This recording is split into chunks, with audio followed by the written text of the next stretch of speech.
Has this ever happened to you while talking to a Japanese person? You were told, let's grab drinks sometime. But that sometime never came. You were told, I'll think about it. But after that, nothing. It felt like you were being turned down, but you weren't. So what exactly is going on? Today, we're going to break down the Japanese concept of Honne and Tatemae. We're going to uncover a hidden layer of communication lurking beneath the words. 1. What is Tatemae? Honne and Tatemae. A direct translation in English would be real feelings and public face. Honne is what you truly feel. Tatemae is what you say on the surface. Here's something interesting. The word tatemae actually comes from architecture. It refers to the process of assembling the pillars and beams to build the framework of a house. In other words, tatemae is the framework that holds society together. Japanese people don't use tatemae to lie. It's to avoid hurting the other person. It's to keep the atmosphere from falling apart. That is the unwritten rule deeply rooted in Japanese society. It's not a lie. It's consideration for others. Exactly. But if you don't know that, Japanese people can just seem hard to read. Let's look at some specific situations in the next section. 2. 3 common tatemae phrases. So where does tatemae actually show up in real life? Let's take a closer look. First, the phrase mata kondo. Let's do it sometime. Say you've made a Japanese friend, and at the end of the night they say, let's grab drinks again sometime. Excited, you send them a message the next day. Yesterday was so fun, so when is sometime exactly? And the reply comes back, oh, whenever we get the chance. That's the same thing. Exactly.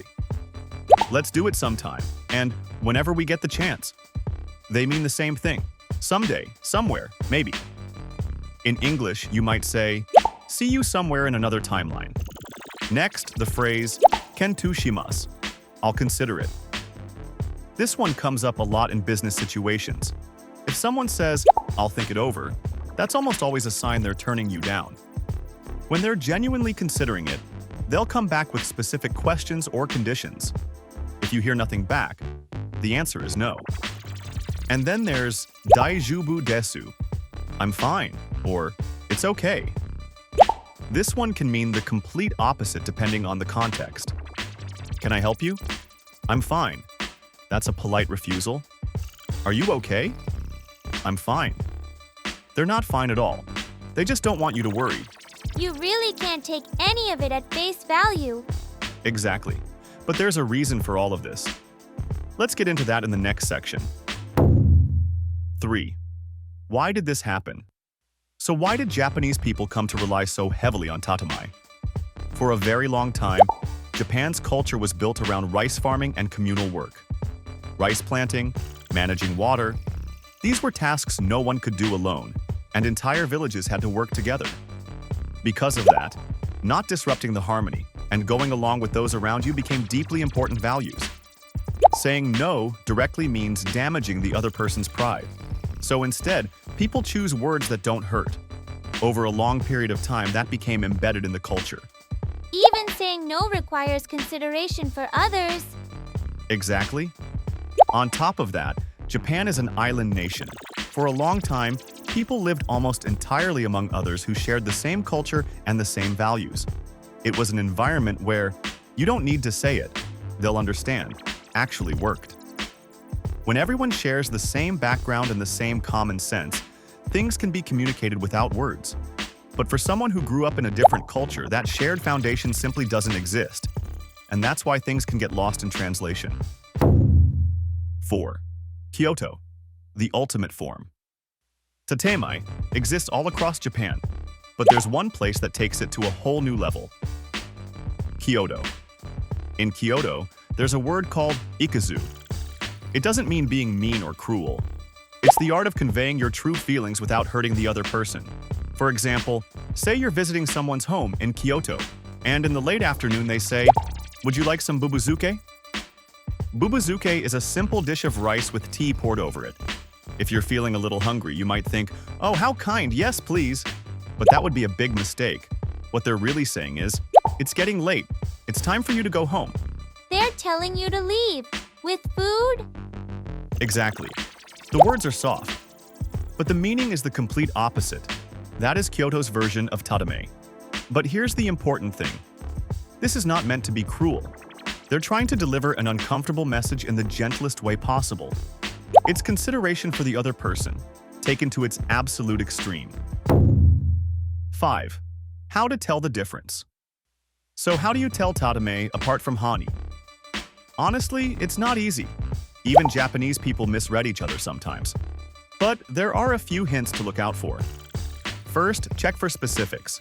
If someone says, "let's do it sometime," and the conversation moves toward actual dates or places, that's honne.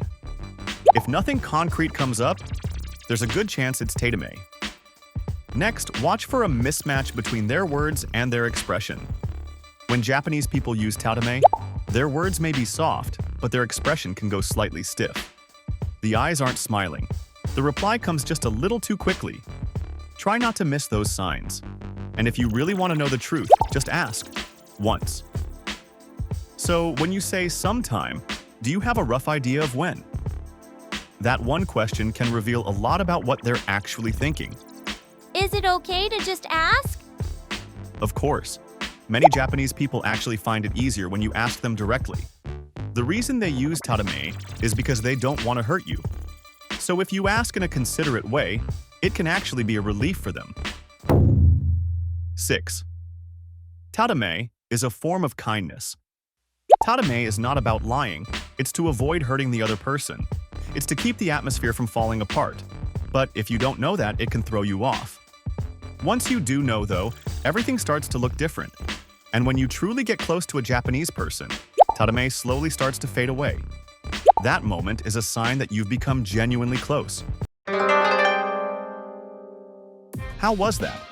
Have you ever been thrown off by a Japanese person's sometime? If you ever find Japanese communication vague or hard to read, please don't assume bad intentions. In most cases, it's simply consideration to avoid hurting you. When you're unsure, try asking gently. You might be surprised. Many Japanese people actually welcome that kind of straightforward question. And as you grow closer to a Japanese person, the tatemae gradually fades away. That could be a sign that the distance between you is closing. We'd love to hear your experiences in the comments. Earth Japan will continue bringing you the charm of Japan and the latest travel information. See you again in the next video. Bye! See you!